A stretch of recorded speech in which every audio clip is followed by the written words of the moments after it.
standing in for two colleagues of mine who are part of the Cegin Y Bobl project in Carmarthenshire, who would have done greater justice to the story of Cegin Y Bobl than I can do. But I wanted to just put it into a certain kind of immediate context. I've just come from cooking at another conference in Ceredigion. It was a very different kind of conference from this. And one of the things that was different about it was the kitchen. The kitchen that I was occupying and cooking in was basically a threshing barn that's been converted. Very basic. And it's funny how coming into this kitchen, because I'm cooking for the dinner that's happening this evening, I have reverted to type, the old-fashioned chefy use of cling film. Do we all know what that is?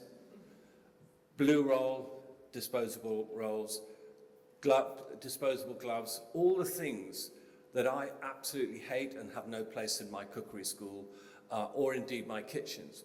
But that's what you come back into, and it's what we're kind of stuck with. And so that as a point of entry into the subject of Cegin Y Bobl, which is essentially a charity delivering food education into schools in Carmarthenshire at this point, hopefully extending to other counties in Wales, is that the business of cling film is really important, and it's a reflection of all the things that need to change in terms of young people's understanding and critical thinking around the food system. I'm afraid I can't even remember anybody's names, but was saying,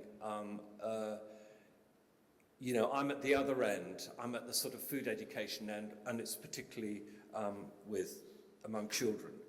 And our approach is to work with parents, with teachers, obviously with children, but also school cooks. So it's a whole school approach, and we call it the story of our food, and it's the lens through which we can look at many subjects: culture, history, science, ritual, all the things that are actually in the minds of children, even if they're not articulating them. And I would say one really important thing that's sort of realizing that this is, I've just listened to the previous speakers, very academic, that there is a place for, if you like, philosophical thinking in a primary school, philosophical conversation of a kind. It might sound a bit odd to say that, but there is, and I worked with 6, 7, 8-year-olds who can think. And it's not, and one of the ways in which they can do that is through the subject of food, through fairy stories, storytelling. I was going to read a story, and I didn't have it with me, a story of Figsy the Fig, and it starts with once upon a time, and that's such a lovely beginning to anything. There's so much I wanted to say. So it's kind of about, it's not just food education is seen as cooking. Yeah, it is cooking, but actually it's literacy, it's vocabulary, it's connection, it's confidence, and all those things too. And here's a thing, it's also about farming.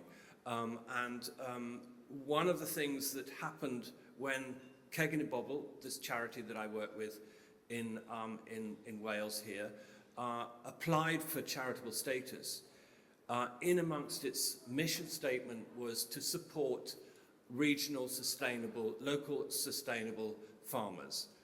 And the application for charity, to become a charity, was turned down because we shouldn't have that bit, that thing about supporting farmers. We should concentrate on health and children, which just shows how ludicrous even the Charity Commission as an institution is, how little they realise that it is absolutely all connected. What did I want to say? Something about when I work with teachers, my new way of being with them is I will not accept no anymore. I will not accept I can't do this or it can't be done. Yes, it can. And I think one of the things that's missing from the food education work that I've been involved in for the last 30 years is courage, is activism, is a sense of real purpose, a kind of practical purpose. No more talking, let's do it. But on the other hand, I realize now that I used to say, what's the point of all these conferences? You know, we just go on talking. I never realized until the last conference that I was at Beacon's Farm thing, in the one I've just come from, that they perhaps are more important than ever they have been before, because things are so critical on so many levels. Anyway, our ambition is to say, if you can transform the food culture of one primary school, you can do it with 100, you can do it with 1,000. It has been done. We only need to ask why, or rather how we can do it with a greater number. It's not even about money, it's about mindset, it's about policymakers.